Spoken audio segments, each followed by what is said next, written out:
So that was the introductory session. And next we would start block 1, perspectives of the use of bioenergy in different regions in Europe. The aim is to start right now. We are keeping good timing. So from 10:15 to 11:45, I would really ask the panelists, I would be glad if you may keep it in 10 minutes. So if you have some clock close to you when you are speaking and you can make it more or less in 10 minutes, I would be thankful. Of course, there is some, you can deviate a couple of minutes and so on and tell everything you need to tell. And in addition to that, and before giving the word to Oriol and Son, I would also like to mention that you may ask questions to panelists, and there is a questions and answers button in the base of the screen. So where you can you can write your questions, and then at the end of the session, we can go through them and ask the panelists and so on.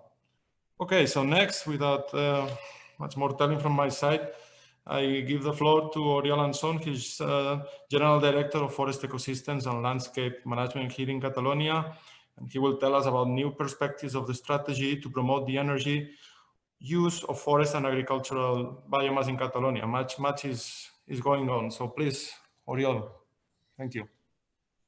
Okay, thank you, Antoni. Bon dia a tothom, good morning. I will show you the presentation. I think that it's this one. Okay.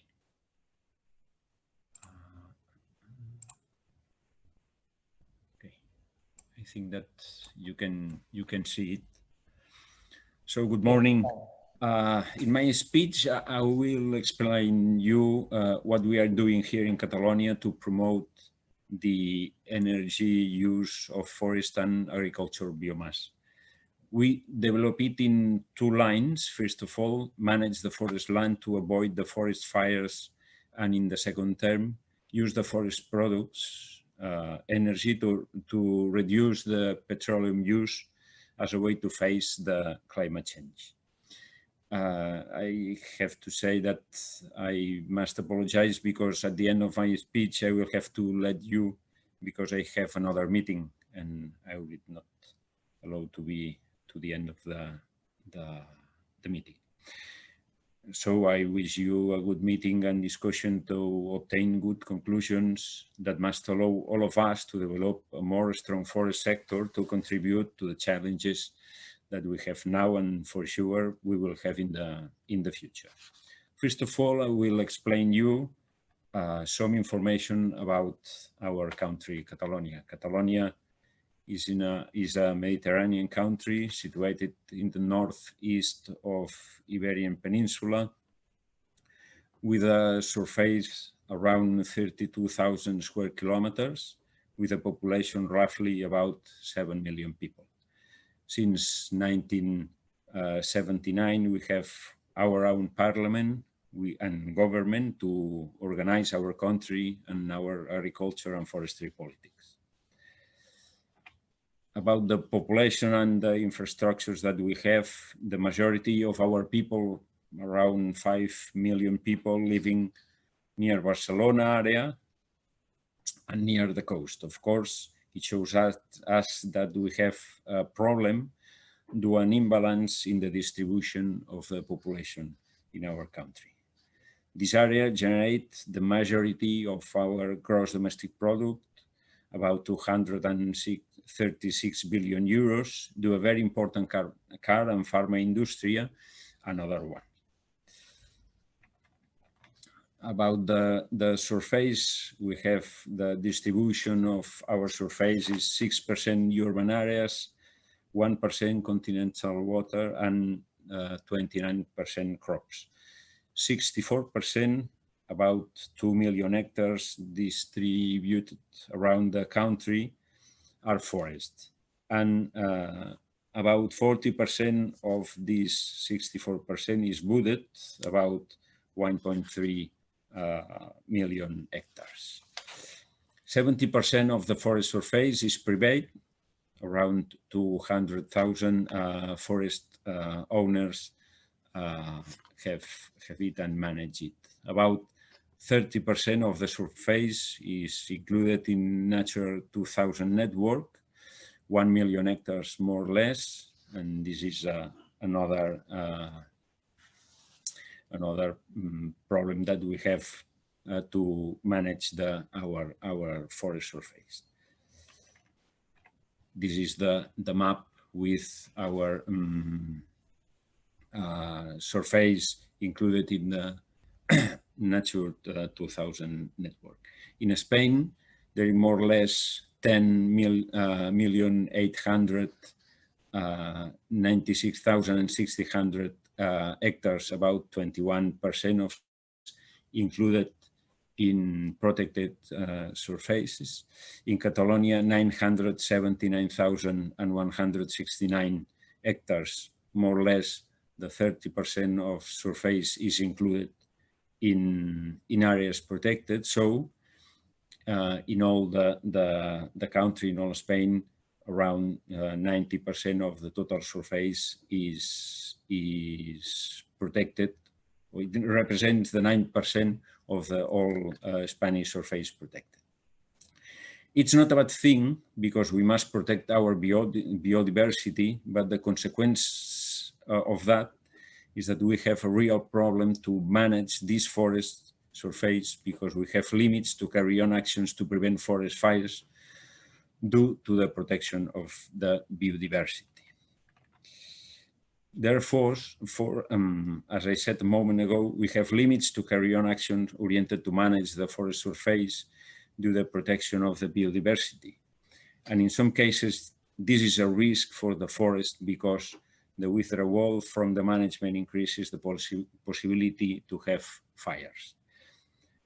But despite this situation, we have a good evolution of the numbers of fires, as we can see in the graphic. In terms of number of forest fires since 1994, the trend decreases. We have to talk about two exceptional years, 1986 and 1994. However, these years allowed us to improve our knowledge about the fires and about what we have to do to avoid them. We have to manage the forest and to achieve it, we have to invest to create the structures focused in this world. So we can say that we are doing a good job.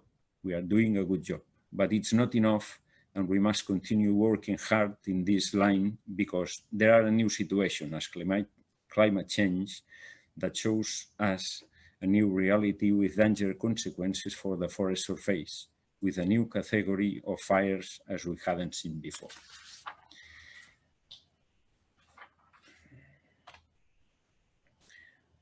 Forests provide us multiplicity of goods and services to the society, not only material products as wood,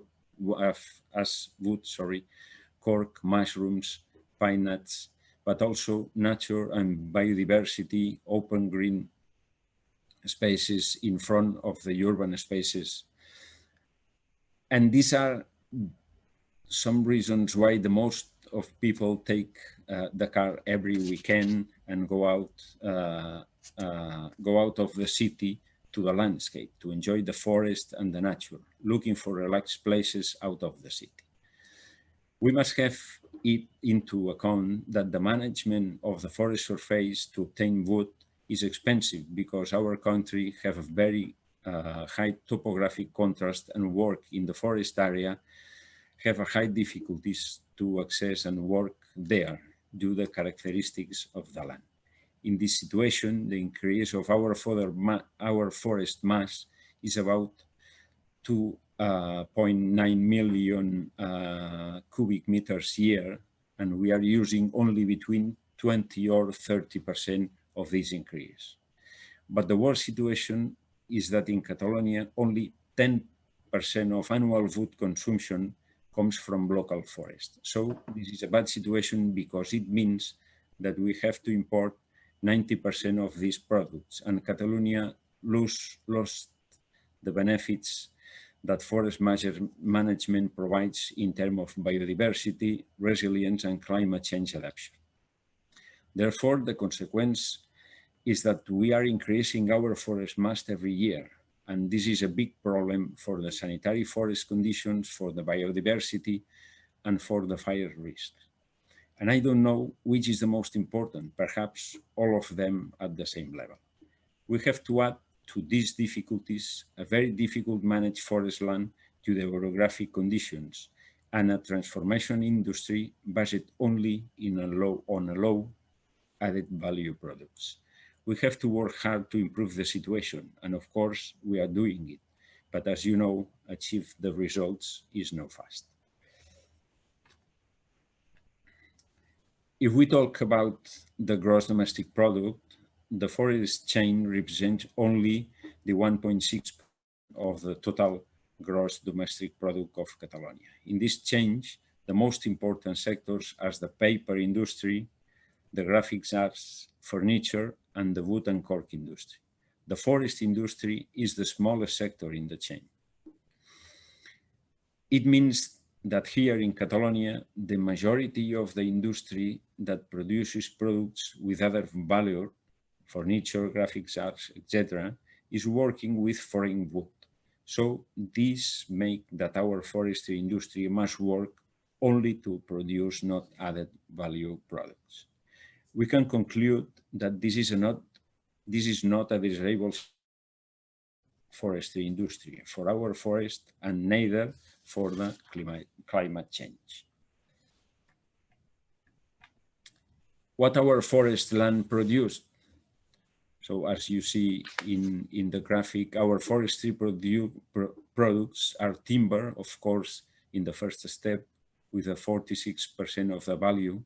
The second are the mushrooms, 29%, and the third, the firewood, 12%. And fourth are the pine cones, 7%, the fifth, the cork, 4%, and the sixth are the truffles, 2%. Special mention about the truffles because it is changing from a natural product to be a cultivated product, and its consumption is in an increasing trend.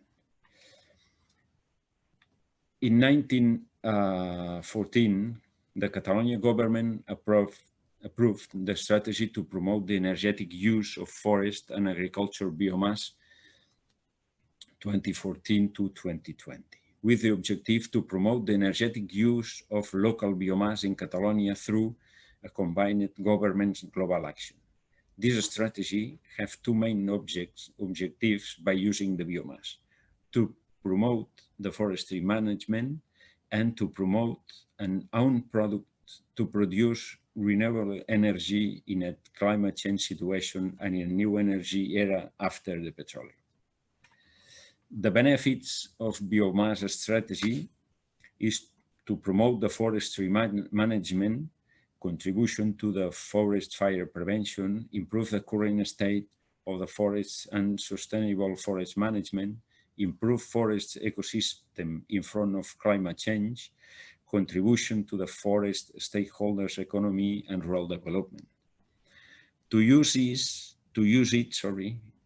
as a new source of renewable energy, contributing to reduce the current high dependence on foreign energy because we can get it from our forest. It is a renewable energy with competitive prices and high potential in the future, with a clear contribution to achieve the objective established in relation to the uses of renewable energies and the SDO. And very important for the environmental contribution to the objectives related with climate change mitigation and quality air improvement. Avoid 270,000 tons of CO2,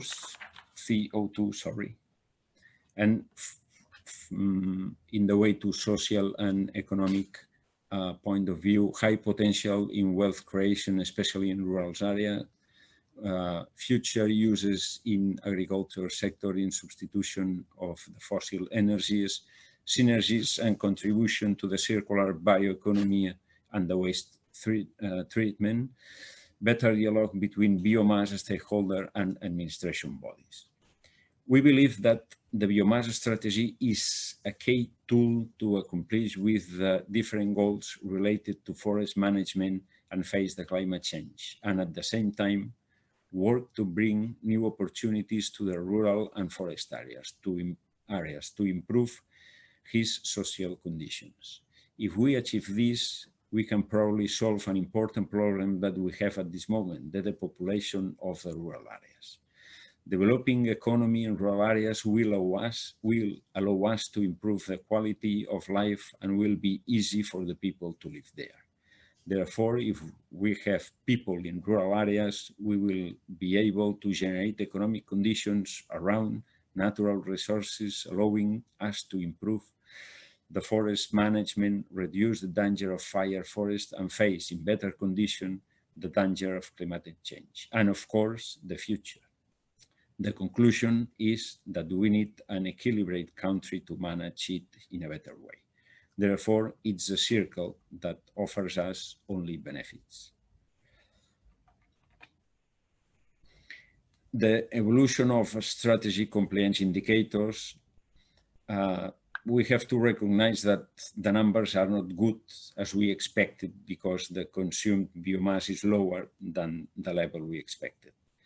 In 2019, consumption of solid biofuels, firewood, wood chips and pellets have been 434,000 tons on thermal use, lower from the 600,000 tons that we expected. But the data are not negative at all.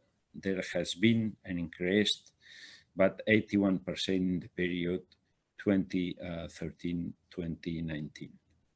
Taking into account the different types of biomass, pellet and chips show a positive trend to increase, while wood fire does not increase according to the targets of biomass strategy. We want to highlight the increase in chips production by 225% and pellet by 175% with constant sustained growth. Firewood has stabilized during this period as an average of 245,000 tons with no clear trend in evolution.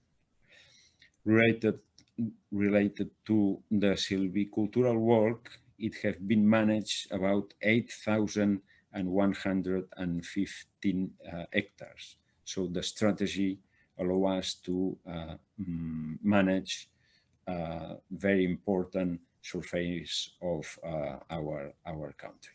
The increase of the forest biomass consumption is lowest than we expected. So we need to continue working in this way to improve the results of the strategy.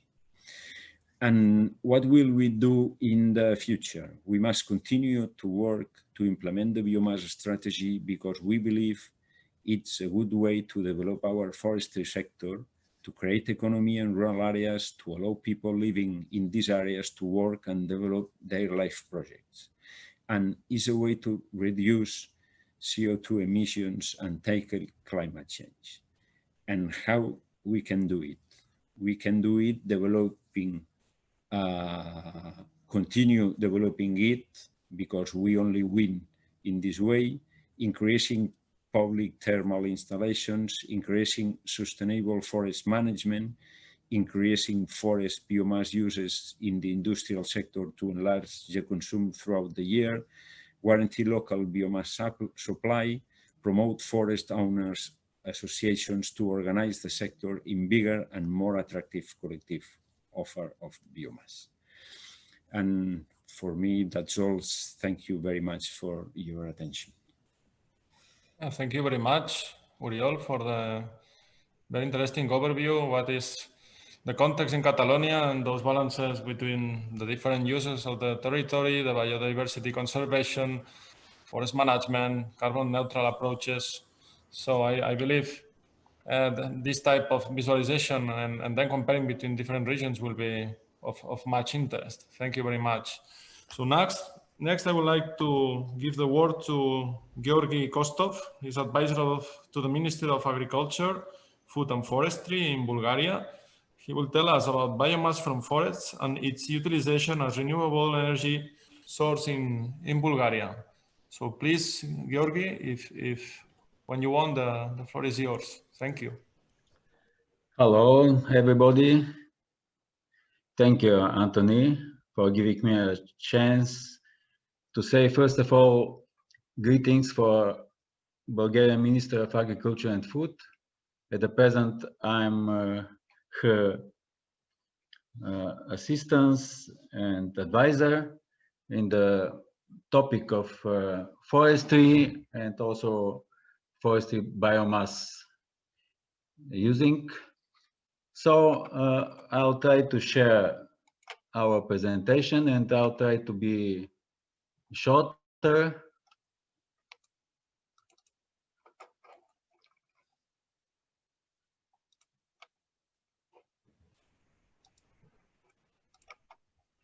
Hope it's visible to everybody.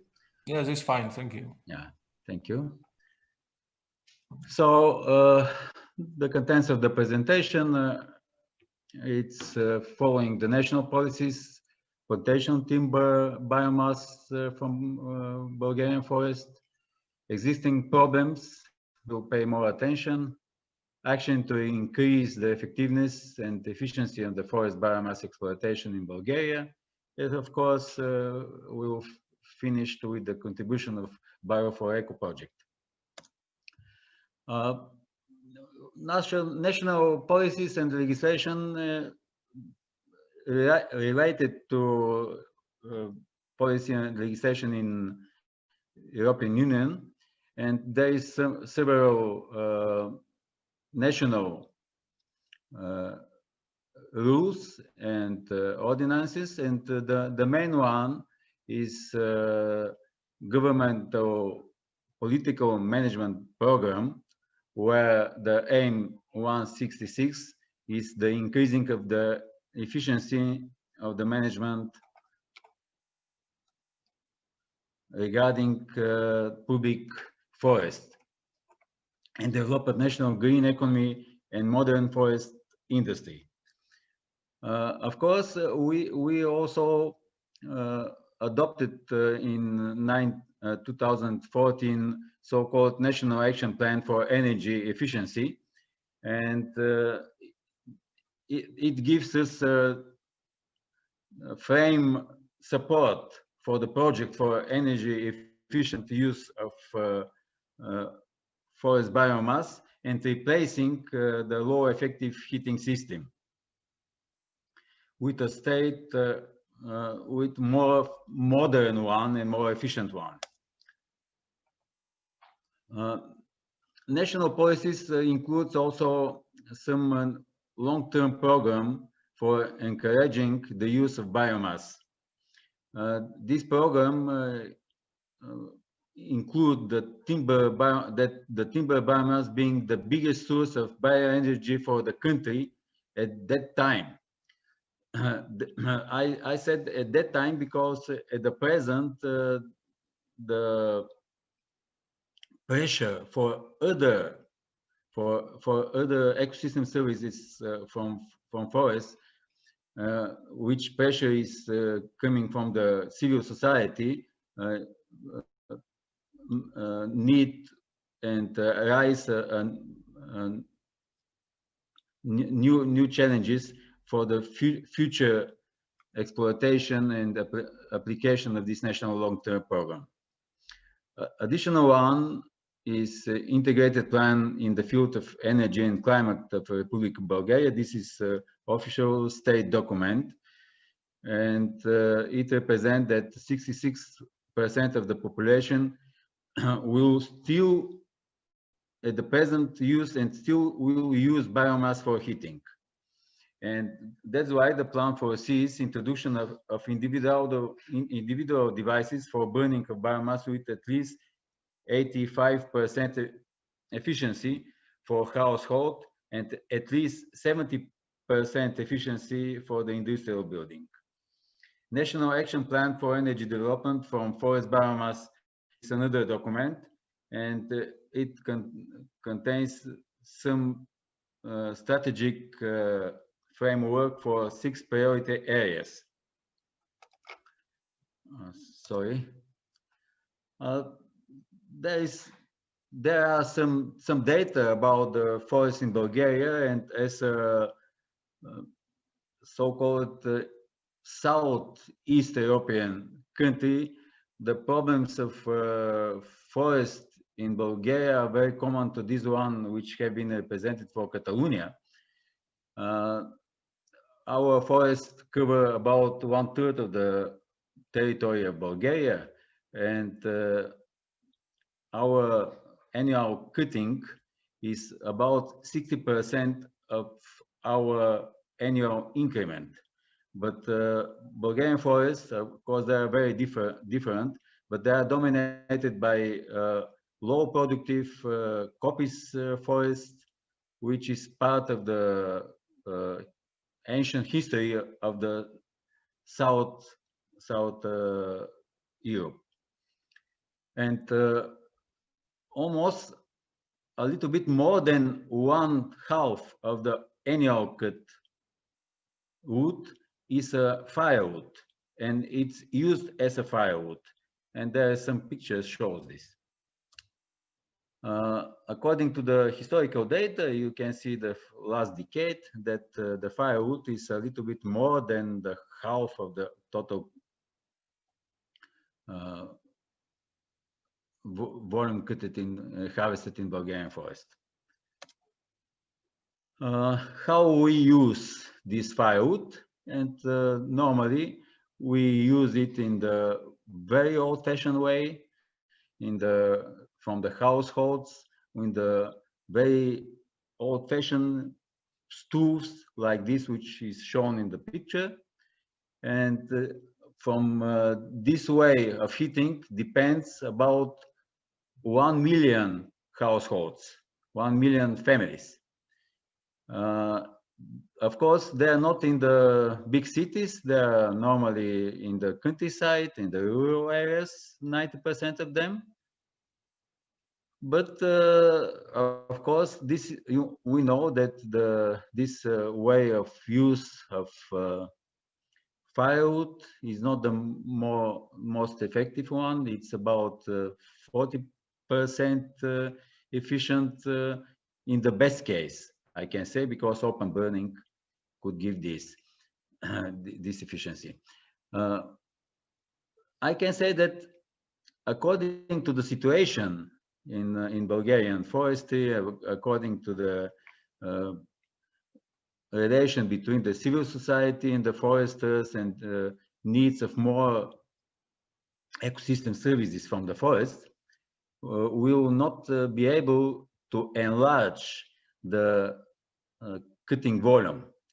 That's why the most important problem in the present for us is how to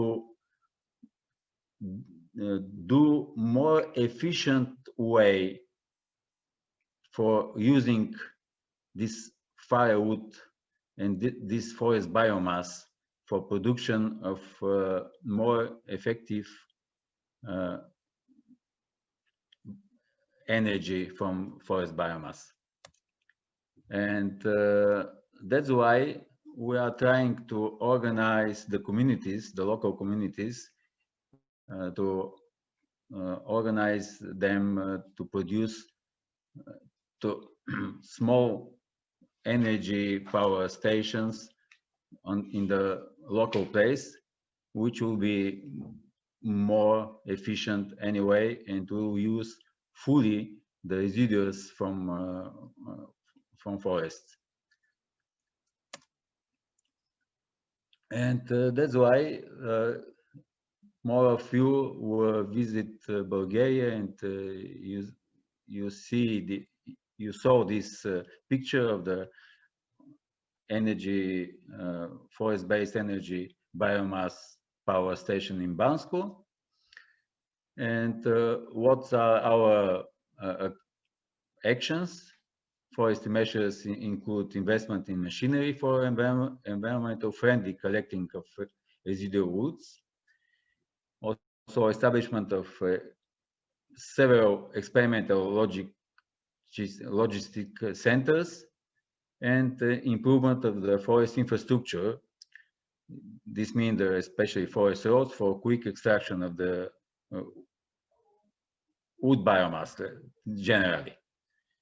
And we adopted some administrative measures, and a very important and relatively new administrative measure is adoption of the ordinance on the requirements for use of forest biomass for household heating. This ordinance includes measures to do not be used wood with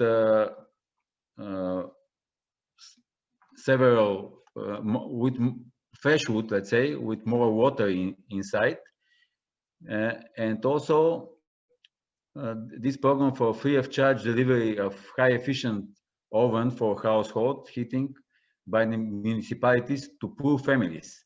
This is a social measure, but it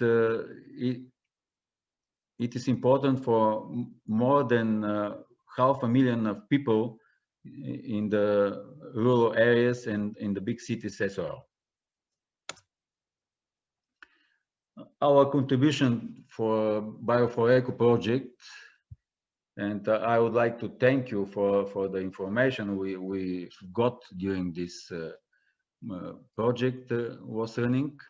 This is the gaining international experience, of course, the development of and adoption of the National Action Plan for Energy Development from Forest Wood Biomass, which is still in action, participation of stakeholders in international seminars, meeting different people, and thanks to all our partners, project partners for that, and to organization of several seminars at national level, meeting practitioners and policymakers to discuss best practices. Changing experience with countries with similar problems like ours is very used and will arise future solution. Our contribution, which will be mentioned, of course, in the final report of the BIO4ECO project, for our point of view, is concerning mainly operational program innovation and competitiveness, which we did several meetings with the management authorities in this program in Bulgaria, and national coordinator, and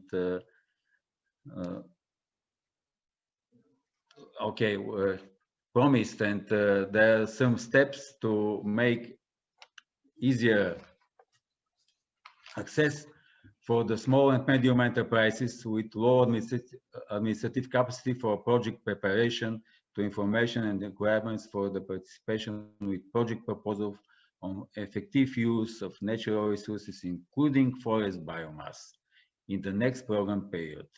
This is a discussion which is running at the present, and of course, I hope our project will support this decision. The team of BIO4ECO developed and submitted fish with proposal on possible investment in projects for more efficient and circular use of forest biomass under the priority related to the effective use of natural resources in the next operative program, innovation and competitiveness. So I would like to thank once again for your attention, and hope we'll meet in the future with more information about exploitation of our knowledge and building capacity of our experts. And thank you, Anthony. Thank you to everybody. And we are ready to answer the question. Okay, thank you very much, Georgi, for the very interesting presentation, and to see the importance of forest sector in your country, and relevance of the use of bioenergy, and then the challenge to make all the use more efficient and the values change more value chains more addressed to added value and to 2050 EU Green Deal. Thank you very much.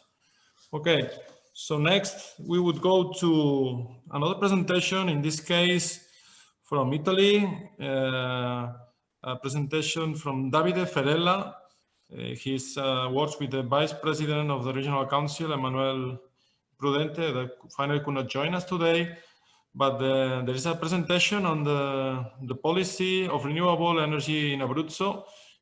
In this case, it will be through a video. So if my colleagues you may start it, please. Thank you.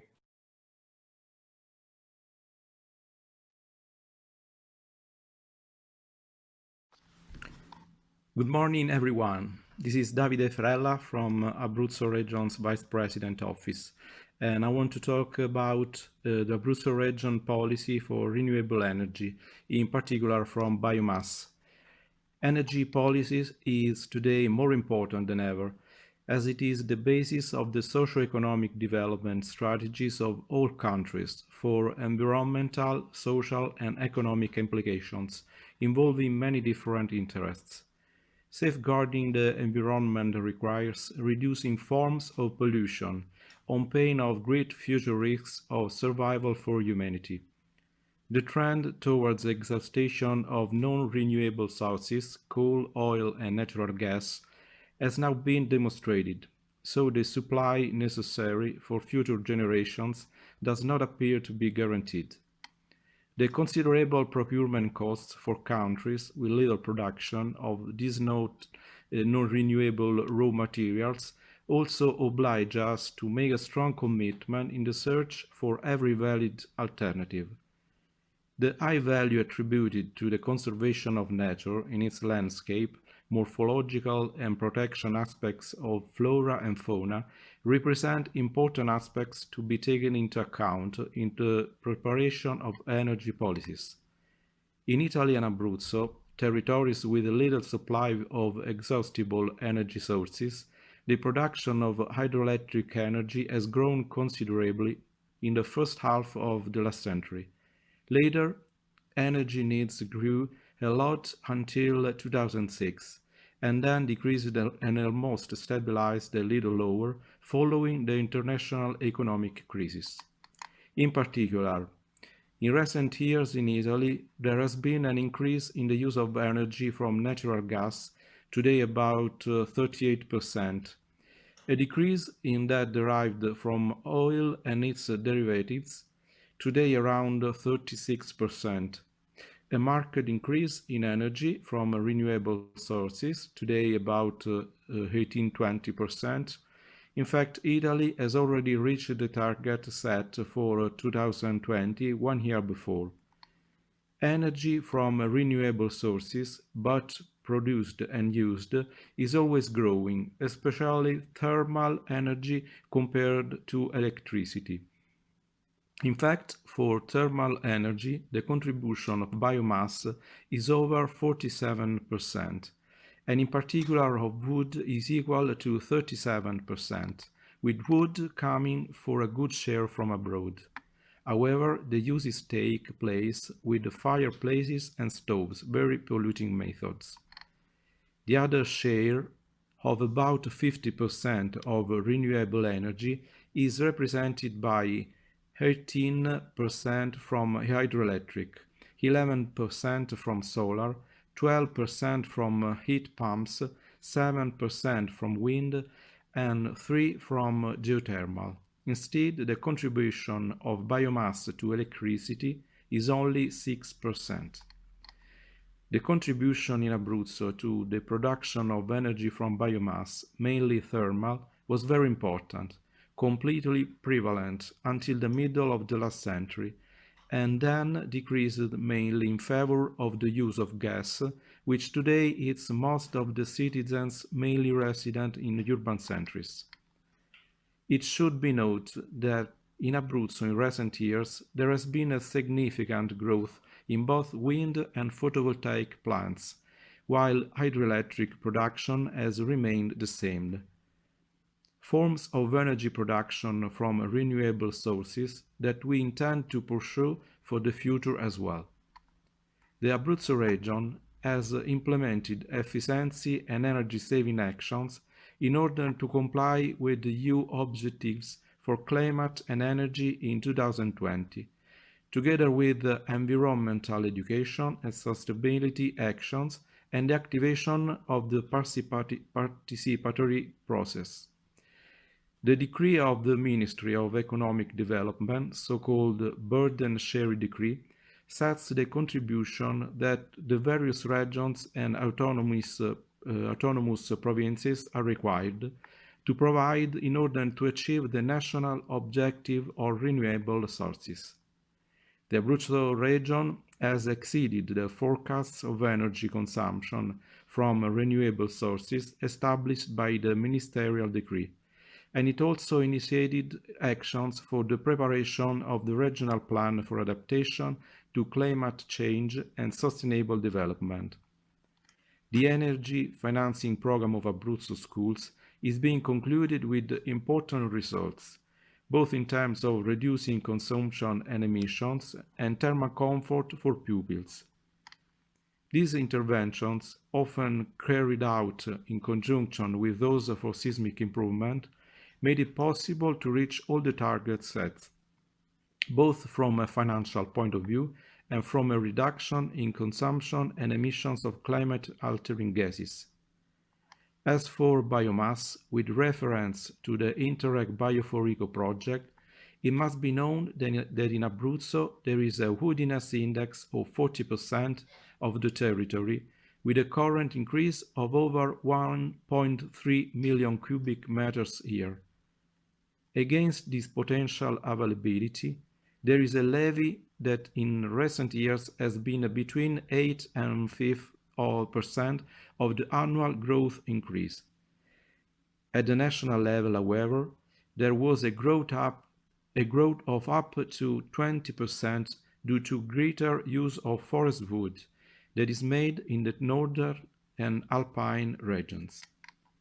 In Abruzzo, but also in Italy, the greatest amount of biomass, firewood and pellets, is used in the least efficient and most impacting way for the environment and human health, such as in traditional fireplaces or stoves.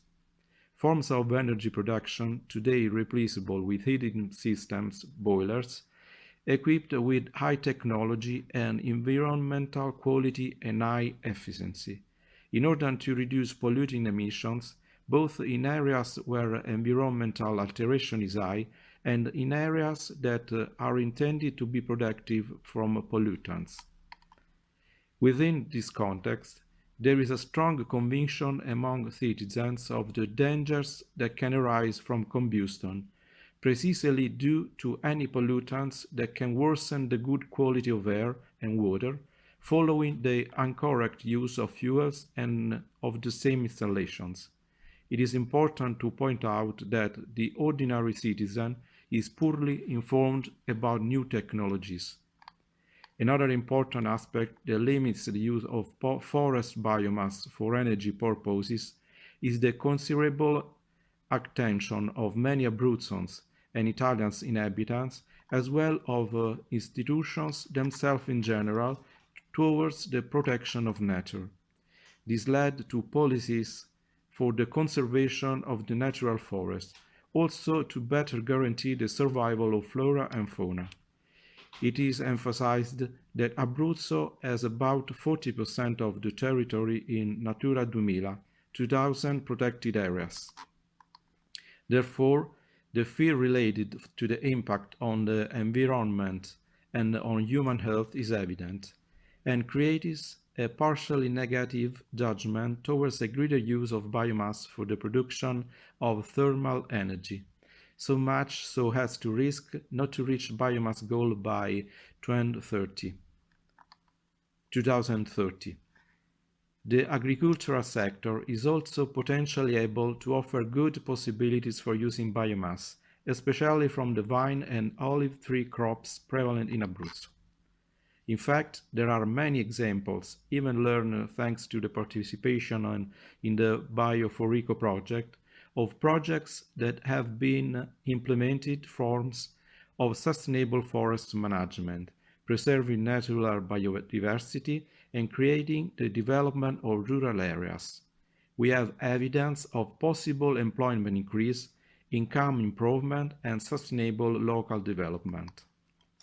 This reference context, on the one hand, suggests a possible easy increase in the use of biomass for energy production, while, on the contrary, the excessive conservative will of many managing bodies of protective areas, parks and reserves, and the opinion of the population about a polluting impact of combustion do not guarantee easy change of policies.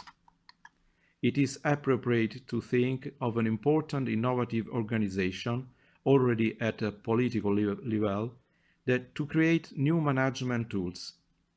It is necessary to improve communication to the population, and it is advisable to seek the involvement of the institutional subjects present in the territory.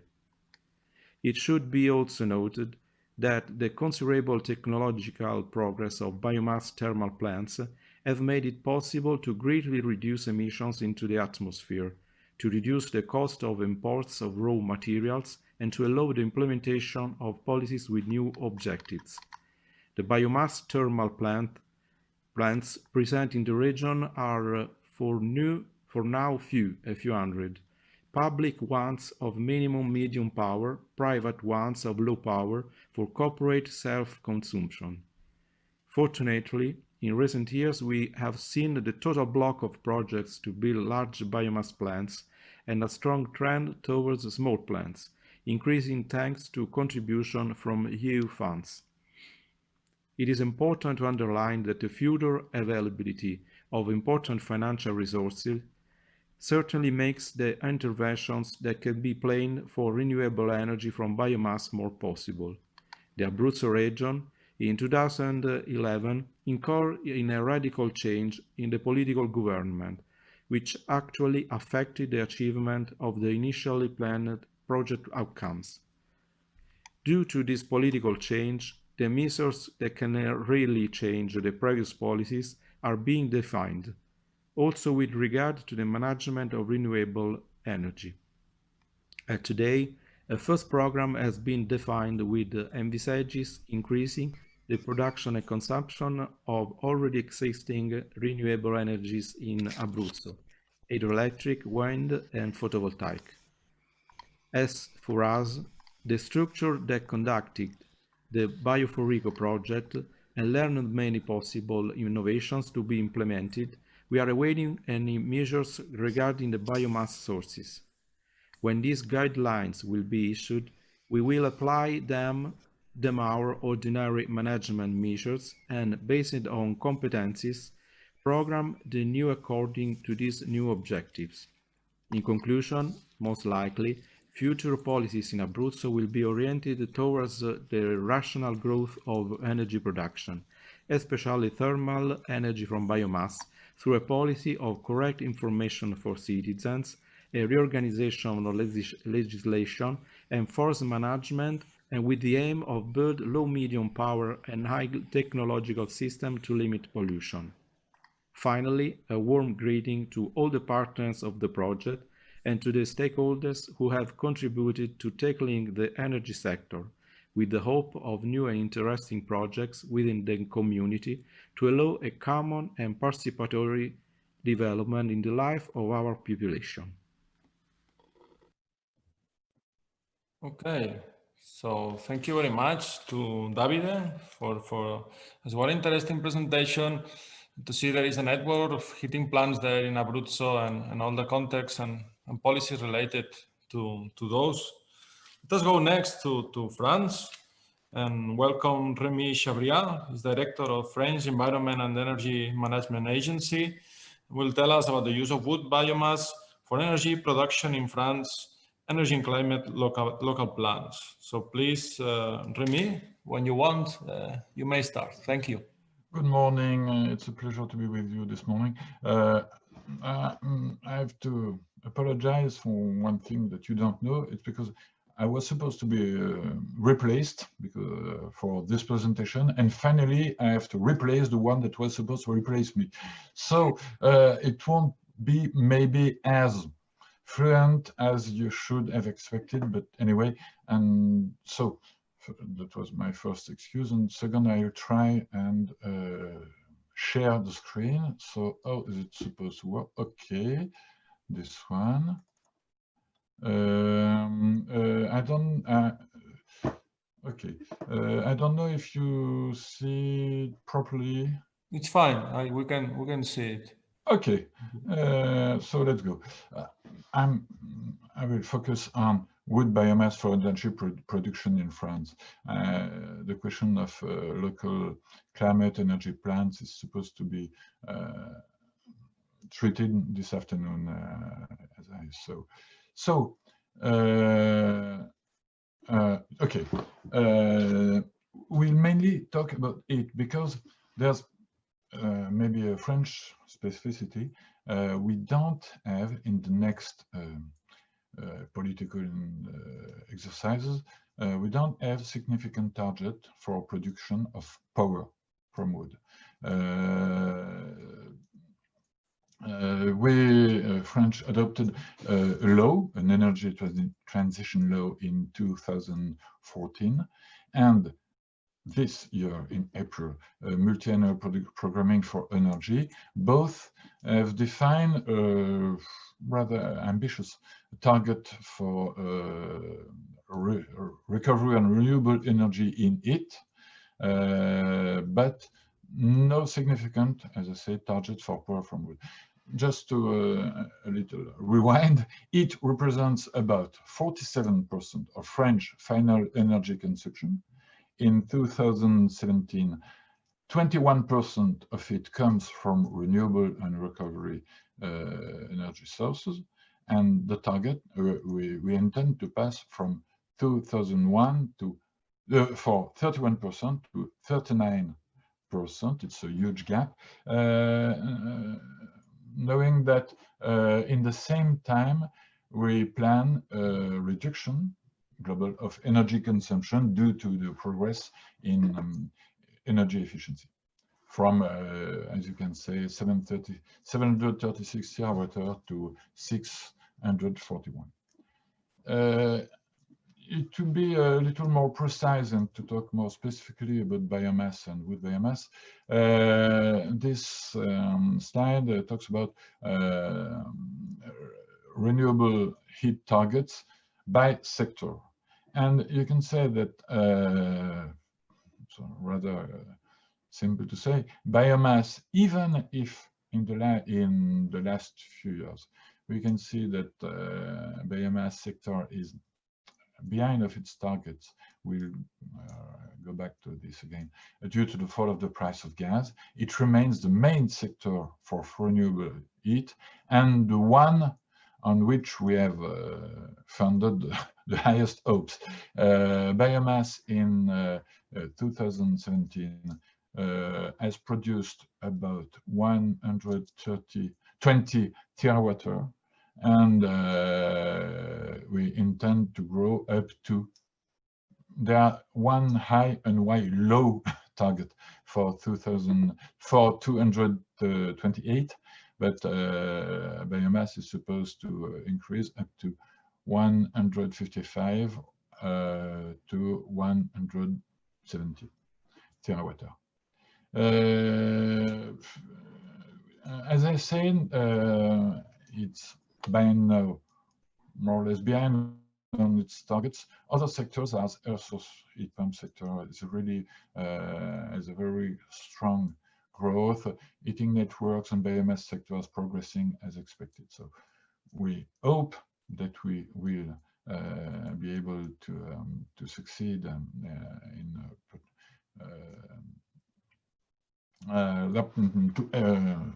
j'ai perdu un mot, sorry, I lost one word, but we hope that we can reach our targets, but it will depend strongly on the progression of the biomass sector. So one word maybe, sorry, to support renewable and recovery energy development in France, there are three financial tools. One for domestic uses, it's a tax credit for household investments if someone in his house will set biomass or heat pump. But another tool is aiming the district heating, and it's a reduced VAT for renewable and recovery energy-based district heating. And the main tool for non-household project is the heat fund. The heat fund is a financial tool implemented by ADEME. We attributed 2.3 billion euros subsidies from 2009 to 2019 for renewable and recovery energy-based heating projects in industry, public and tertiary buildings, collective housing, using biomass, geothermal energy and heat pumps, solar thermal, waste heat from industry and waste treatment, biogas, district heating project with at least 65% of renewable or recovery energy in the mix. It represents 5,350 projects funded so far, and biomass takes a huge part of it, as we funded 150 thermal plants, 300 supply projects, and the biomass projects that we funded in those 11 years represents 65% of the projected energy production of all the installations that have been that we have funded. Two, three details on how the heat fund works. It's we attribute custom-made subsidies for the largest projects, about 25% in number, 75% of the funding. It means that we realize economic analysis for every project, and the subsidy is designed to allow competitiveness of the renewable solution, with an issue that we will see in a few minutes. The average public costs for the French budget is about 6. If we consider that one installation that's been funded will work for 20 years, it's conventional, it means that every ton oil equivalent that this installation will produce will cost 46 euros of public money. And if we try to evaluate the payback time for France versus fossil fuel importations, it's about 3 or 4 years. And today, just to go to the end, the heat fund represented 200 million euros per year from 2009 to 2017, 350 million euros in 2020, and it will be 450 million euros in 2021. This growth is clearly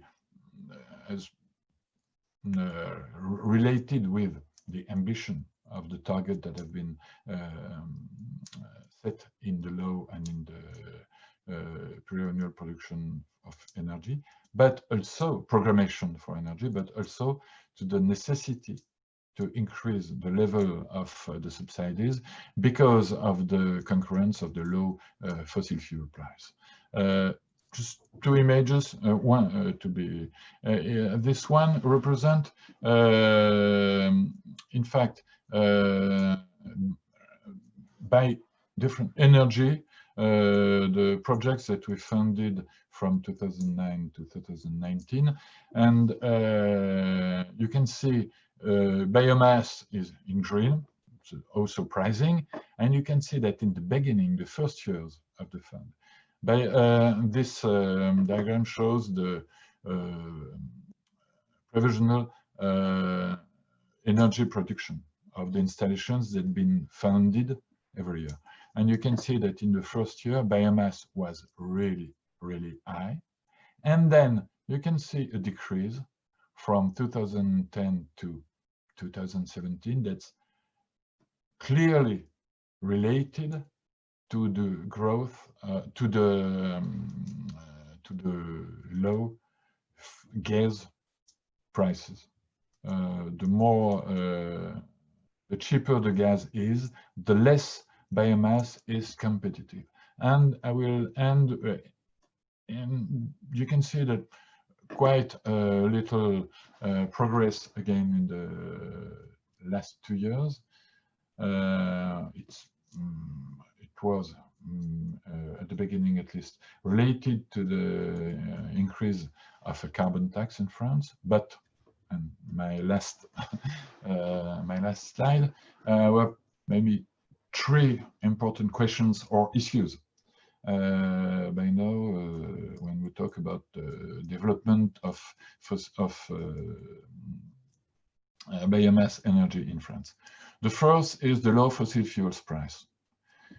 For big consumers in industry or big hospitals, large hospitals or large heat networks, biomass can simply not compete with gas, even with high subsidies, even if the investment is completely, because we can't do that, but was completely financed by public money. The gas molecule is cheaper than wood. So that's a real question. It's not true for medium or small projects, but for really large projects, it's a question.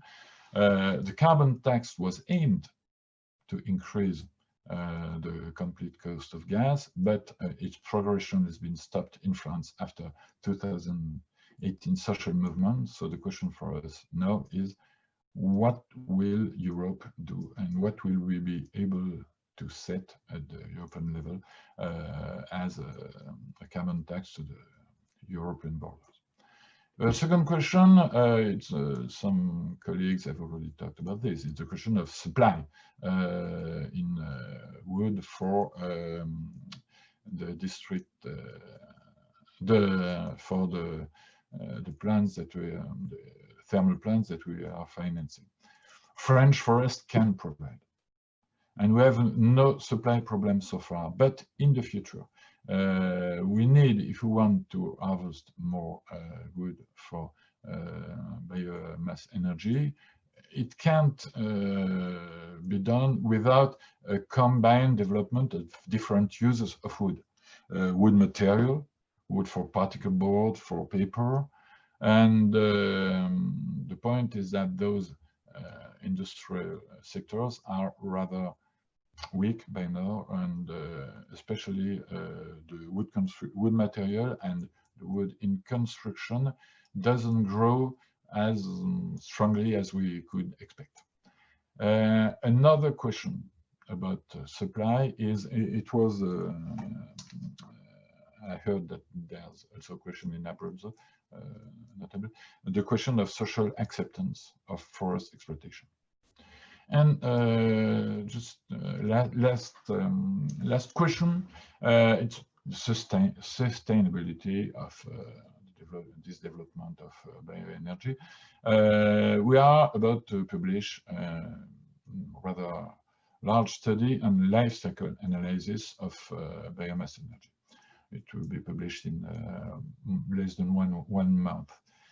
And in the end, there's only one subject that is, and that have provoked rather strong discussions with the professionals, with the different stakeholders, is the question of what was usually considered as carbon neutrality. Is biomass, is wood bioenergy carbon neutral? And the answer is probably Not automatically, it depends on how wood is harvested, on what kind of wood you use, on the combination with wood material, and so on. So it's not that simple that it has been widely thought in the last years or the last decades. But one thing is that carbon storage is not the only question when we talk about the development of renewable energy in general and of wood bioenergy in particularly, because the biomass is a renewable energy, comes in substitution to fossils, contributes to energetic independence or less energetic dependence, contributes to local development. So everything, all this has to be taken in consideration. So that's what I wanted to share with you as information and question about this development, and I thank you. Okay, thank you very much, Remy. This was a very interesting presentation, and to see about the different subsidizing mechanisms and the challenge to, once you implement those, to play as well with more or less free market supply, demand trends, the prices, and let us see how this Green Deal policies can play a role there or not. We can discuss later. Thank you very much. Next, I would like to introduce the presentation of Adriana Muresan from Romania, from Research Development Center. She's a director of the Programming and Regional Policies, Research Development Center, and she will tell us through a video communication about provide an overview of the implementation of ROP of the period, of the development period 2014-2020. Okay, so if you can play the video, please. Thank you.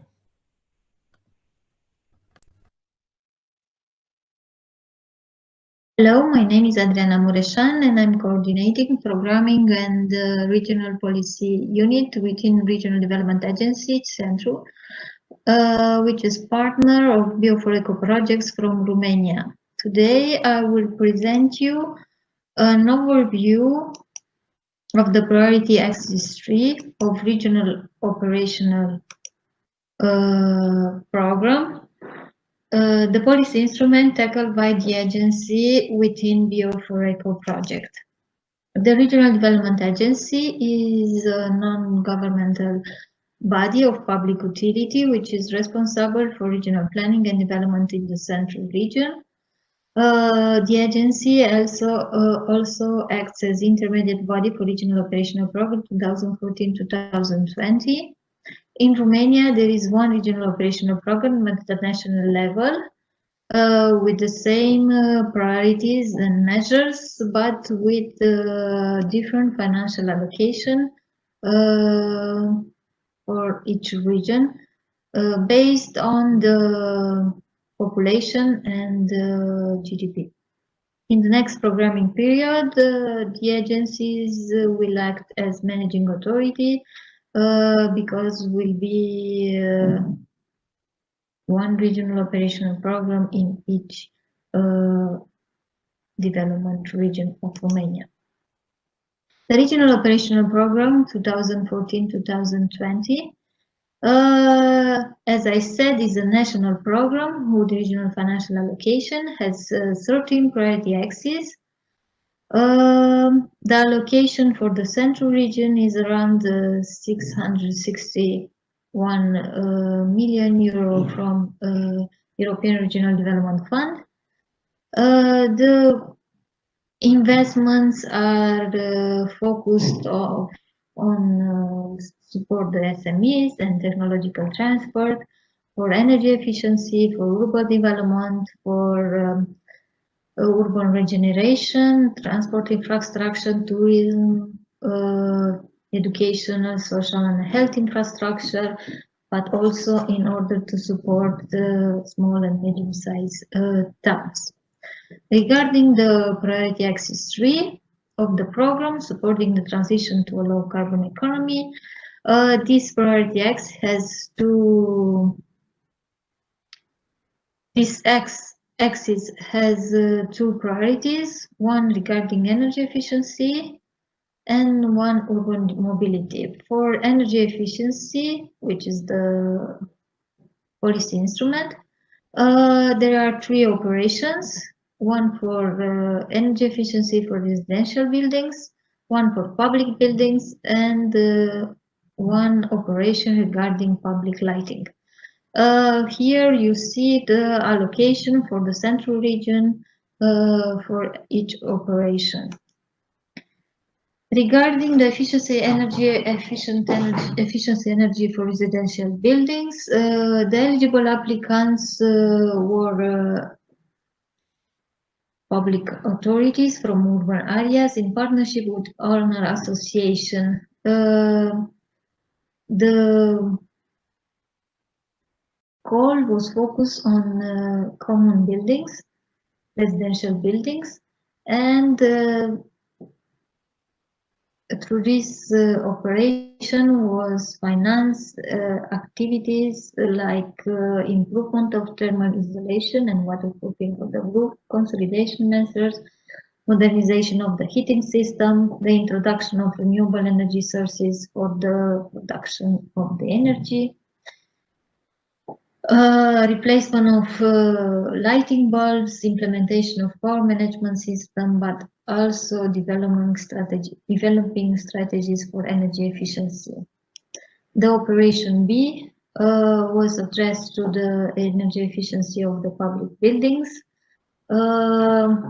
The call was focused more on bigger buildings, public buildings like hospitals, schools, social residential buildings, penitentiaries.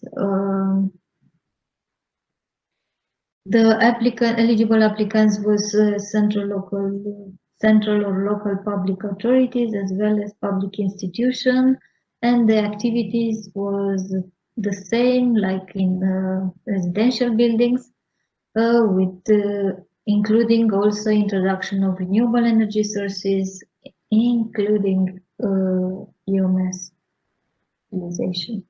use. For the public lighting, the address applicants were also the local authorities from urban area. The activities regarding the creating and extending the public lighting system in urban areas in order to make them more efficient, and also in order to use renewable energy sources for the production of the energy. Regarding the Operation B, which is the policy instrument, the call for projects under this operation was opened in 2017. The thermal rehabilitation of public buildings was focused on buildings built up until the end of 1999 with a total useful floor area of more than 250 square meters. The total eligible amount of grant application was at least 100,000 euro and maximum 25 million euro. The applicant's contribution being of at least 2%. As you see in the table, the coverage of the allocated budget at regional level was over 130%. All the eligible projects were contracted and are under the implementation in this moment.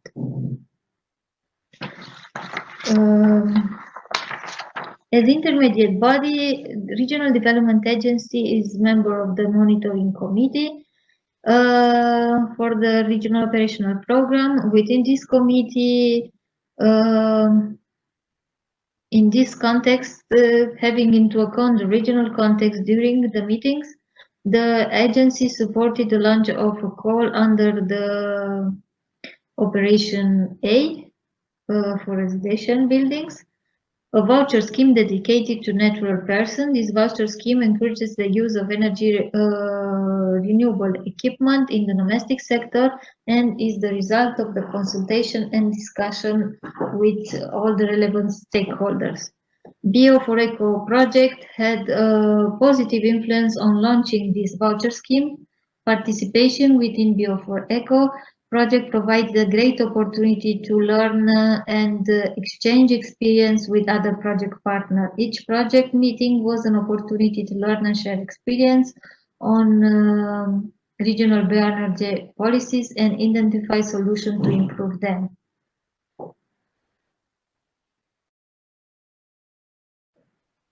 As you see with yellow, the new call has an amount allocated around of the central region level around of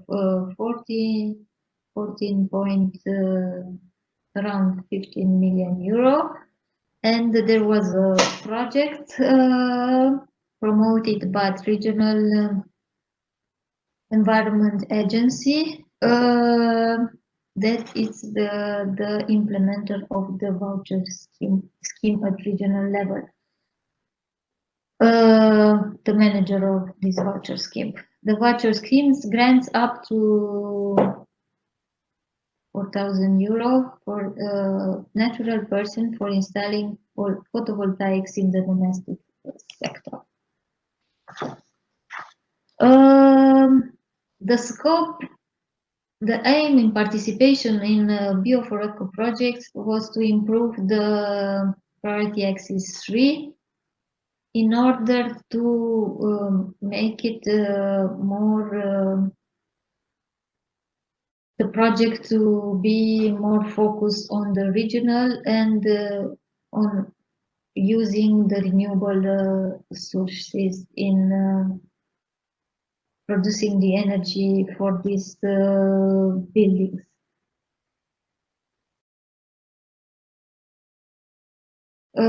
This participation in BIO4ECO projects, both with as agency, but also together with our partners and stakeholders from regional stakeholder group and other organizations, help us to disseminate the good practices, and these good practices help us to give a better support to the applicants for the priority axis 1 in order to make better projects and also to support them in the implementation of the projects. After the implementation of the priority axis, the agency analyzes the lesson learned and use them in drafting the future programming period for the regional operational program for the 2021-2027, where all the lesson learned was better used in programming the energy efficiency priority that has a proposed budget over 90 million euro from European Regional Development Fund. But also the participation in BIO4ECO project increased the cooperation between regional stakeholders and with interregional organization. They were more involved in drafting the future programming period regarding the domain on energy efficiency. Thank you for your attention, and good luck in the future activities. Okay, thank you very much to Adriana for as well interesting presentation, and good to see this ROP plan they have in Romania, how it worked, and which may be the following stages, and also the relation with project with BIO4ECO. Let us move now to another session, another presentation, in this case from Aiga Grasmain, Latvian Forest Owners Association. She's the Executive Director, She would tell us about the result-oriented and sustainable resource management in forestry. Before giving the floor to her, to remind you that you can make some question in the question and answers option you have in this Zoom facility for the final part of the session. But anyway, now please, Aiga, the floor is yours. Thank you.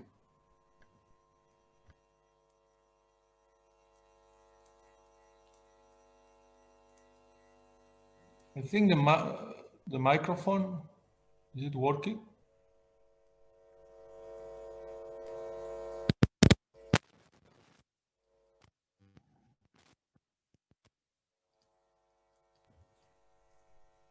I cannot hear you, at least. I don't know if my colleagues.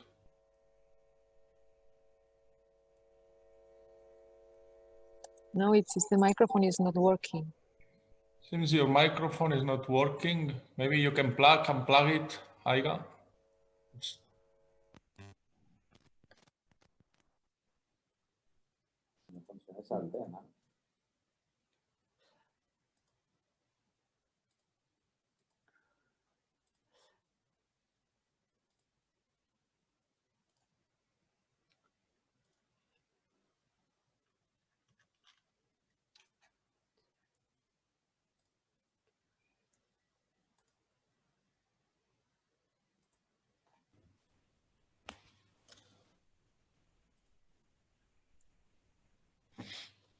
It's always the challenge with the technologies, or perhaps without the headphones. If you unplug, is there a micro in your computer?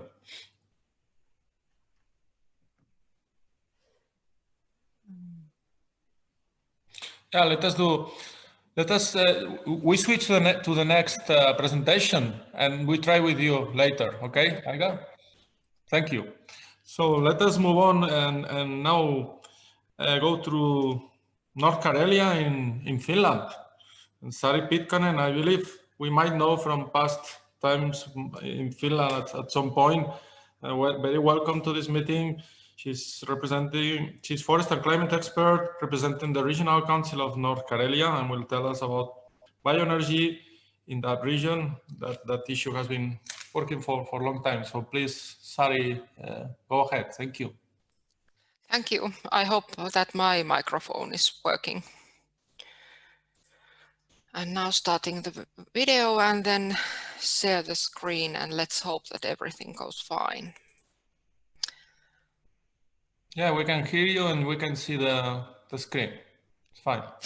So it seems working. Okay, I am Sari Pitkanen from Finland, from Regional Council of North Karelia, and I am working here as a forest and climate expert. And I was asked to say something about bioenergy issues in North Karelia. So, first of all, where we are, you can see that on the map. So we are quite up north and quite near, actually really near the Russian border. And bioeconomy, especially forest bioeconomy, is the very foundation of our economical development and success.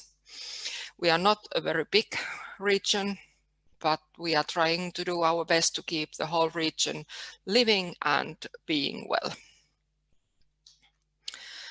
And our forest bioeconomy cluster is the cornerstone, as I said you, in business life and industry.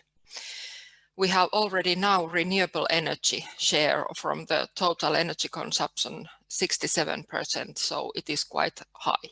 And we are aiming in the future to get it even higher. And our forest resources are processed mostly to high added value byproducts and different services like nature tourism and green care tourism, and for domestic and export markets.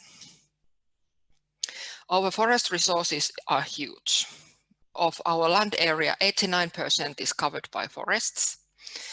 And the annual growth is 9.3 million cubic meters, and it has been increasing during the last decades. So our forests are growing more and more.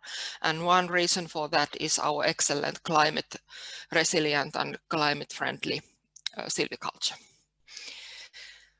And you can see that our annual usage of forests is about 6 million cubic meters, so we are not using even the potential that we could use. So in our point of view, we are really forested and forest region. Forest ownership in Finland generally is private based, and also in North Karelia 55% of the forest owners are private forest owners, and it is still quite significant source of income for many small-scale forest owners that also have some kind of farming. And state is owning little less than a quarter of the forest area, and of course most of the protected areas are situated in this state-owned forests. We have a unique collaboration and expertise in our area. We have, for example, Forest Research Institute, and the headquarters especially is located in our region in Joensuu. And we have Natural Resources, European Forest Institute, I mean, was this EFI headquarters. And then Natural Resources Institute, Finland, we have also, they are specializing in, of course, research and also cooperation with industry and other entrepreneurs.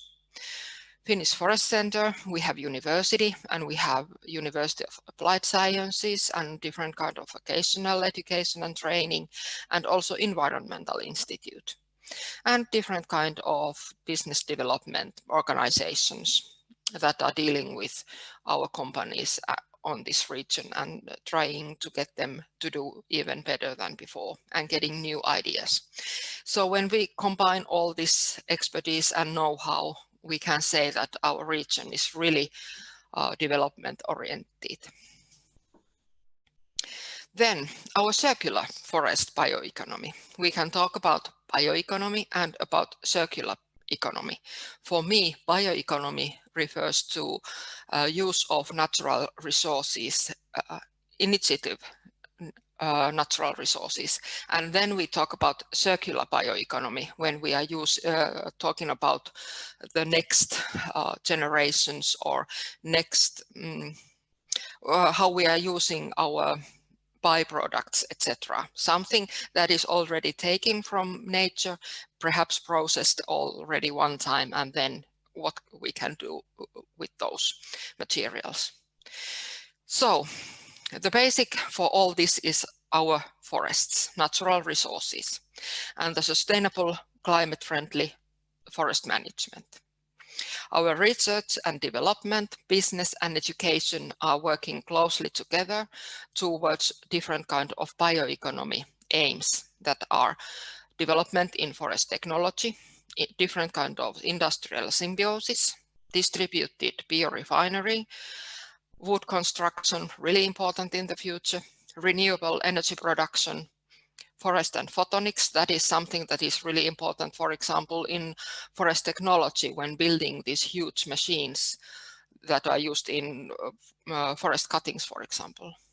Advanced wood processing, new bio-based products, natural products, and forest information systems, that is referring to digital services. And to bioenergy especially are connected this distributed biorefinery like CHP plants, and then renewable for energy production. And our bioenergy, renewable energy, sorry, I forgot to do that, is one tool towards low carbon municipality that we are aiming for in 2040. And we are also in carbon neutral region commitment that is ending to this year.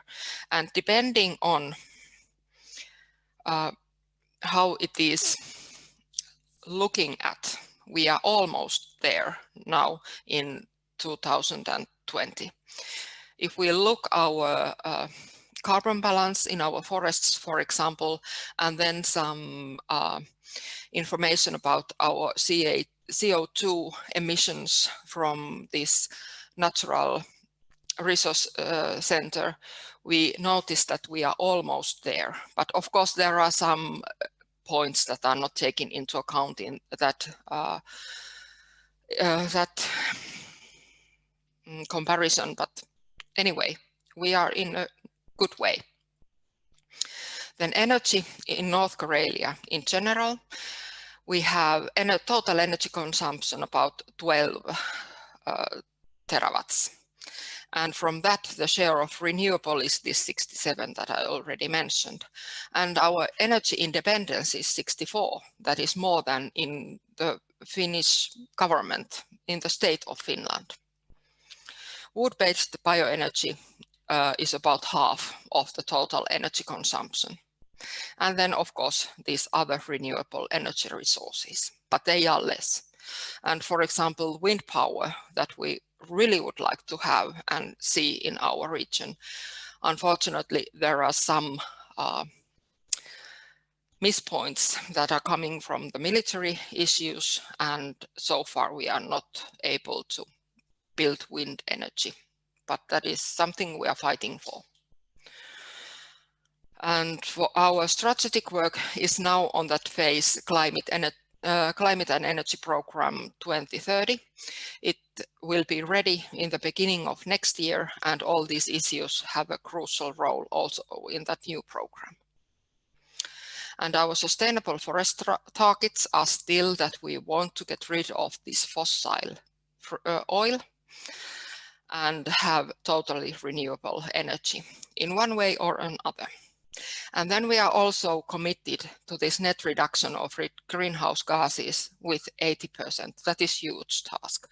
And it might be a little bit unrealistic, but that is something that we are aiming for. So we are talking about smart forest bioeconomy, about wood and its byproducts, non-wood products and ecosystem services, so that we can use them innovatively and efficiently. And this decentralized biorefinery, renewable energy production and hybrid solutions will be in key role in that. And then to this end, some strategies in action examples. We have Eno, that is one small town in, or actually it is now part of Joensuu in this region. And it has this energy cooperative, produces district heating energy for the commune of Eno and also for private householders. And it's based on wood chips. And then in Iiksenvaara, that is located in Joensuu, that is producing the central heating for the whole city and is also based on wood chips. Also some peat, but they have promised to cut off the peat within next 10 years. And then in Lieksa, Kevätniemi, that is a little bit north part of our region, we have a group of companies that are specialized in wood processing. Short timber, biorefinery, for example, biodiesel will be one of the future products, at least we hope so. They are now establishing the method, and bioenergy as such. And of course, this excellent road, railway and waterway connections are crucial for that area because of its location a bit up north in our region. And then we have in Nurmes, that is also somewhere there up in our region. We have this green industry area, total of 50 hectares.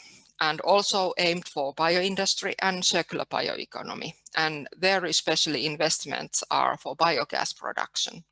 So not natural gas, that is actually a fossil resource of energy, byproduct of oil production, you can almost say.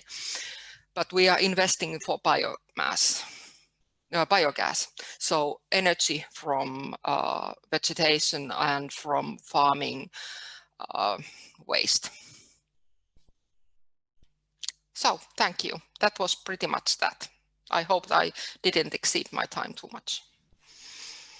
Thank you very much, Sari. It was a very, very nice presentation about an advanced and ambitious model there in North Karelia. We may go back to it when we go through the questions and time. Let us see if our colleague Aiga from Latvia is now, oh, excuse me. Yes, it's right. Can you hear me now? Yeah, now it's fine. So please. Okay, nice. Oh.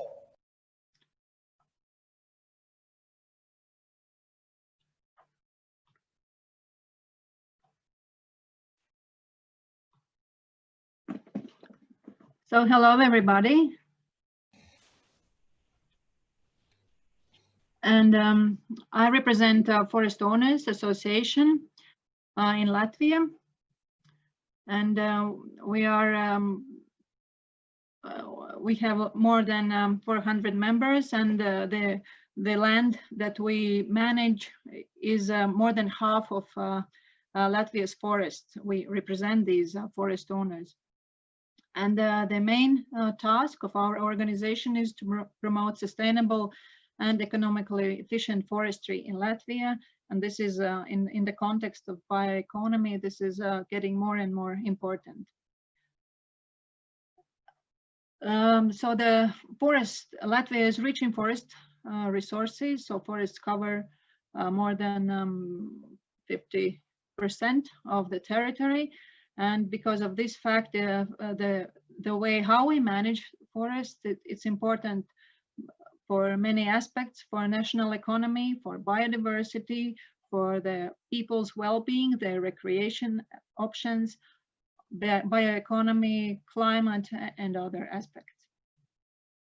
And just to emphasize the importance of forests for people well-being and their recreation, I just picked a picture of what people in Latvia are doing these days. They go to forest every day, and I just share additional benefit that people are so much enjoying. They go to forests and they pick mushrooms and they share their pictures and their full cars of mushrooms, and this is how they spend their free time. So this is important not only for forest owners but for whole society. So what we have achieved so far and where we are. So we are in the northern part of Europe, and due to our geographical location and the soil condition, Latvia has a great potential for still increasing the forest contribution to bioeconomy. The climate change, it is possible to do adaptation measures and to make forest resilient, forest management and forest resilient to climate change. The temperatures, they are changing, but so due to the knowledge available from our researchers, we can change the activities that we do in forestry to make our forests resilient to climate change.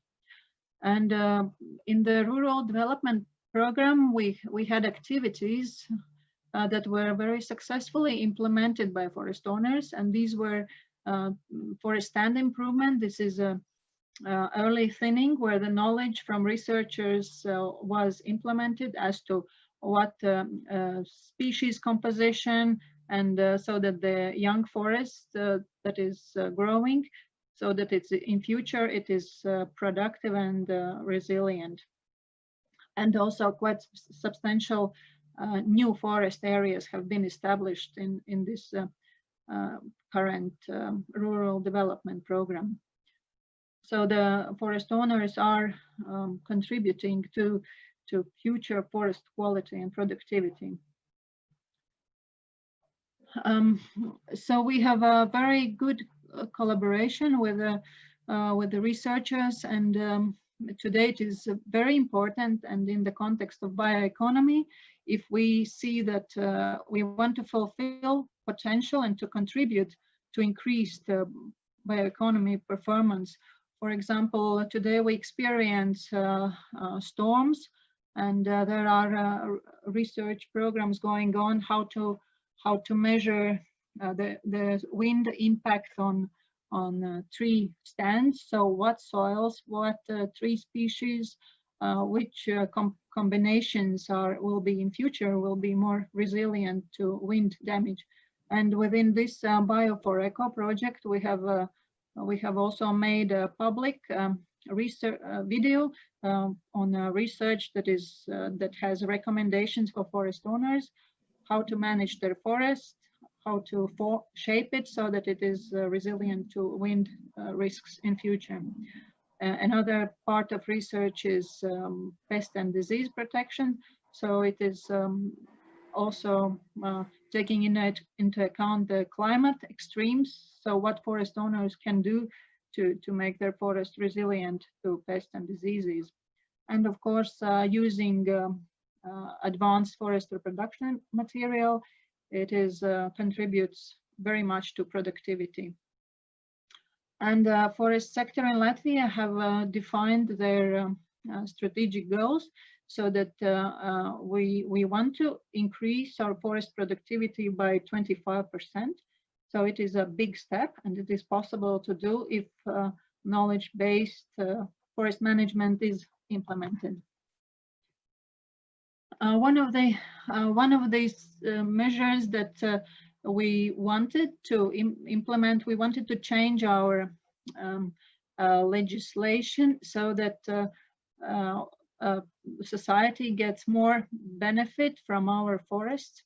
And if you look at these two trees, then if we compare forests in Latvia, which is the tree to the left, and then the tree to the right is forests in Sweden. So the annual growth, so you see that in Latvia, there is a very big part of annual growth that is, it dies naturally every year, about 6 million cubic meters.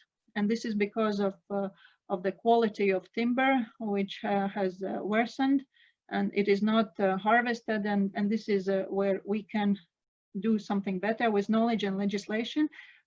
But our attempt was stopped by green NGOs. That it was a very public big opposition. And this did not go through the political barrier.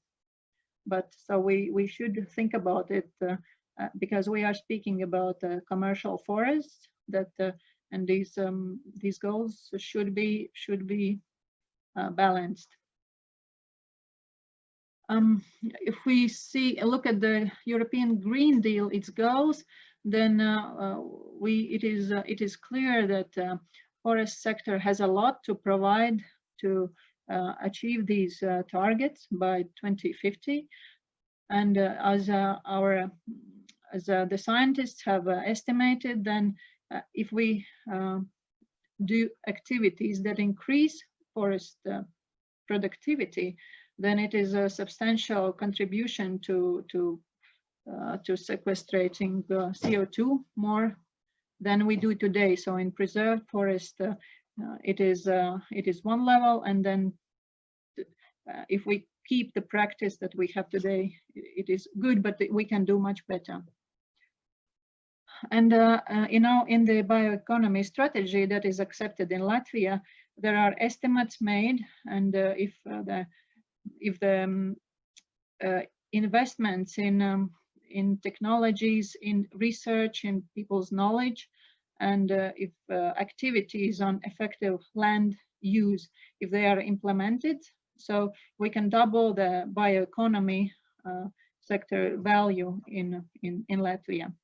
So we have to think which activities are priority if we want to achieve the bioeconomy goals, and these goals, of course, they contribute to the Green Deal and climate change mitigation and many other benefits for people. So thank you. That's it from me.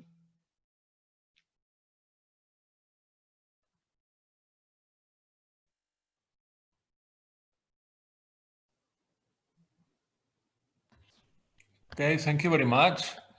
I found really interesting this link, and it's a good example of the situation within Green Deal and bioeconomy frame nowadays, that you may play for increasing growth and carbon sequestration, And let us see how can we combine that with the other Green Deal factors such as natural capital and NGOs, and very interesting.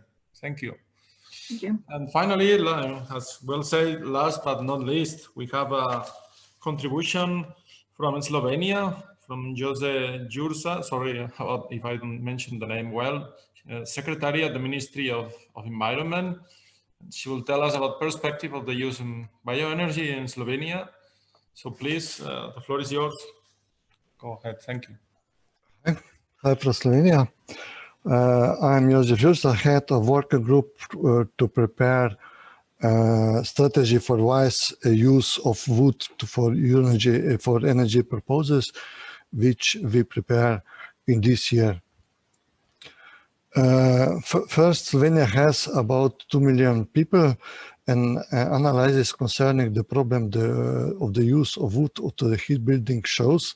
First, the share of Slovenia's surface covered by forest is 95%. The annual increment in forest amount is over 9 million cubic meters of wood. Second, forest holdings are very fragmented, and there are more than 460,000 forest owners recorded in the land register. Third, according to the Statistical Office of the Republic of Slovenia, there were over 800,000 dwellings in Slovenia, of which over 500,000 were one or two dwelling houses. More than 400,000 combustion units in Slovenia, of which is 200,000 use solid fuel. And fourth, more than half of small combustion units on solid fuel are older than 20 years.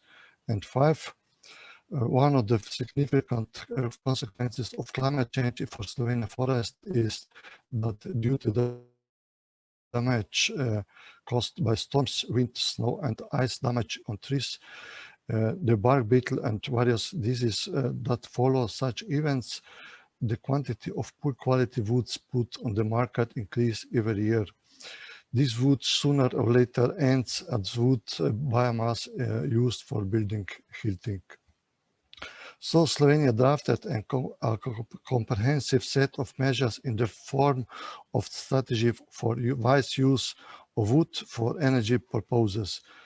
Taking into account the complexity and combination of various factors, the great surface area of forest and many small forest owners, dispersed construction and great number of single-family houses, the extremely unfavorable structure of small combustion units burning solid fuels. The main goal of the strategy is to use wood for energy purposes wisely and efficiently while improving air quality. More detailed objectives of the strategy include: first, to use wood as domestic and renewable resource for raw materials and energy wisely and efficiently, so that owners have the highest possible long-term income in that raw materials for wood industry and fulfilling energy requirements are provided. Second, the efficiently process and use around timber from Slovenia forest in Slovenia, primarily in the wood industry and secondarily for energy purposes. Third, to release more timber filling potential in accordance with applicable forest management plans and regulation on forestry and nature protection, which will increase the quantity of around timber on the market and have positive impact on wood processing and the use of wood for energy purposes. Fourth, to ensure high efficiency of the use of wood for energy purposes. Five, to support and to construction of modern and efficient shared boiler rooms using wood biomass where special distribution of buildings allows it. This would support the substitution of individual combustion units and reduce particulate matter emissions from outdated combustion units. Sixth, to provide opportunities and resources to ensure that all damaged timber from forests affected by storms and pests is promptly and usefully used. Seventh, to establish a competence center for heating with wood, together with a mobile demonstration center for small combustion units. Eight, to improve the conditions for the more active role of desired services in the forest, agriculture, and energy sectors in promoting the efficiency use of wood biomass for energy purposes. Ninth, to additionally stimulate the interest of forest owners for forest management in areas with a large share of dedicated trees in low yield forest.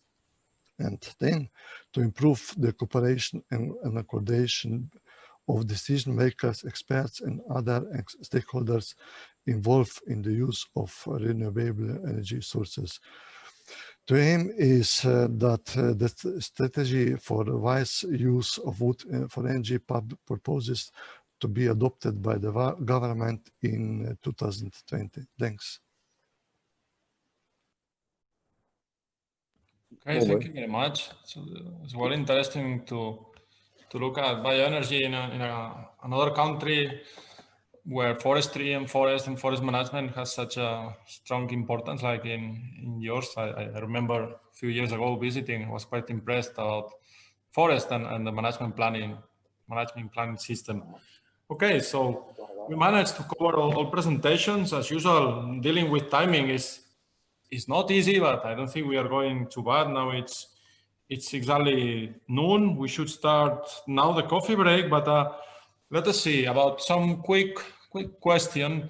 I see the wall. There is no question from participants, but I would allow some, if some of the present would like to make a question to one of the panelists, or perhaps myself. I have been taking some notes. I could start with one question. There have been, as I mentioned, interesting contributions. And for instance, to Georgi Kostov, and in the case of Bulgaria, and so the challenge to play with added value products and the efficiency of the installations. What do you think? Do you see a chance to combine the policies promoting renewable energies with construction there?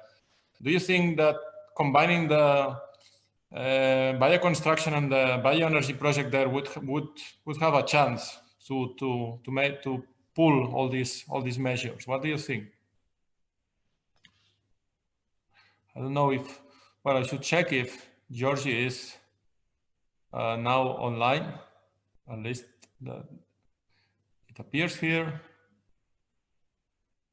But at least this can be noted as one of the questions. Perhaps Georgie is back later. And as not all of you, most of you do not have the camera, so I don't see if you are there or not. But anyway, another question that I believe was of interest was in the case of France. Perhaps, I don't know if the colleague from France is here. Perhaps better I ask first. If Remy is listening to me now or not. Yes, I'm here. Sorry. Okay. Good, thank you.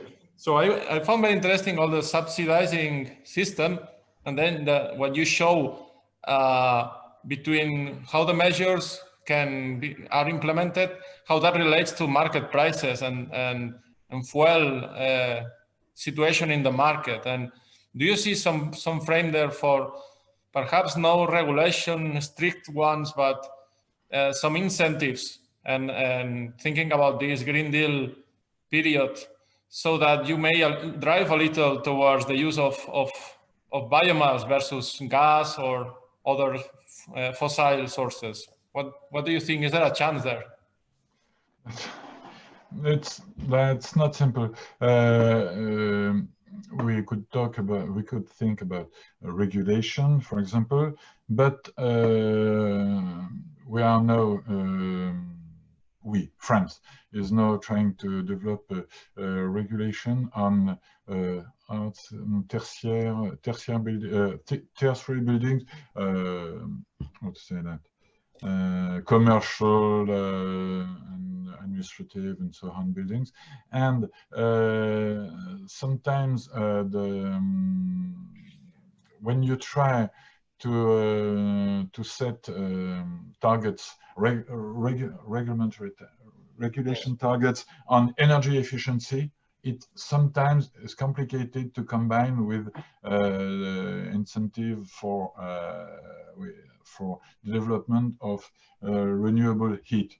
It's perfectly clear that by now what is intended to be settled in these regulations is more likely to go in favor of electricity, less in favor of biomass, for example. It's rather complicated. So we still think that, and also it's always difficult to argument regulation when it comes to how to say that, when it comes to strangling conflict with economic situation. So we really think that the first aim is to try and succeed in setting again an increasing of carbon tax or something equivalent. But there's really a problem of competitivity between fossil fuels and wood. And it's difficult to say that we are going to completely forget this and set regulation or obligations, and knowing that it's not simple. Yeah. I don't know if the answer is... To me it helps, and perhaps that's something that in the conclusions of this project can be noted and sent to the Commission, and pose there some sort of measure, not strict regulation, but incentives perhaps, I don't know. So I live in the frame of Green Deal, there might be a chance. But thank you, Remy, for the answer. And also I noted this case in Latvia to me also looked quite interesting. I mean, the challenge for increasing carbon sequestration and production, but then you find there the NGOs, the biodiversity, the environmental services, the natural capital, no? And that is, as such, that is Green Deal as such. I mean, it's carbon sequestration, but at the same time, natural capital.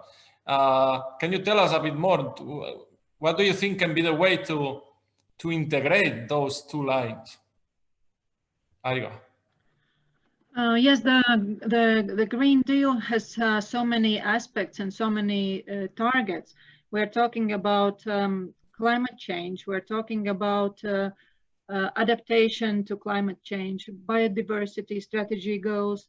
So there are different EU policies, and but then we have to see if we put emphasis on biodiversity strategy, and then shall we achieve the goals in other policies?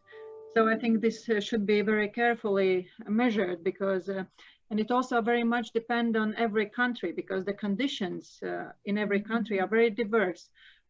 What I'm certainly sure of is that forestry is a very green business. It provides biodiversity in every hectare of forest.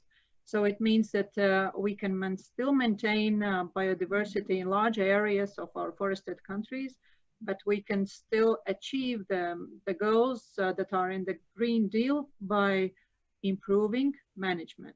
Forest management should be sustainable, but there are, thanks God, it's so good that we have researchers that can model, apply some models of climate change. And then we have the solutions that we have to implement today to be efficient in future. Yeah, thank you very much. I think that's a big issue, and perhaps just to close this questions and responses section, we could mention to Verena that I don't know about the topics in the coming calls, but I found interesting try to bring together carbon sequestration and bioeconomy with natural capital conservation. So some line that is offering the way for projects on that, because there we have a big issue, I think. I'm looking forward to, to receive your proposals. Like, I think there should be room for such topics in the new program. Yes. Mm-hmm. Perfect. Okay, so I think it's a good moment now to stop for a while, and let us take 10 minutes coffee break. We're a little late, so instead of 10 minutes, but I think we all need 10 minutes for that break. But I would think if you could be back in at 12:20 Central European time, and we start with block 2. Thank you very much.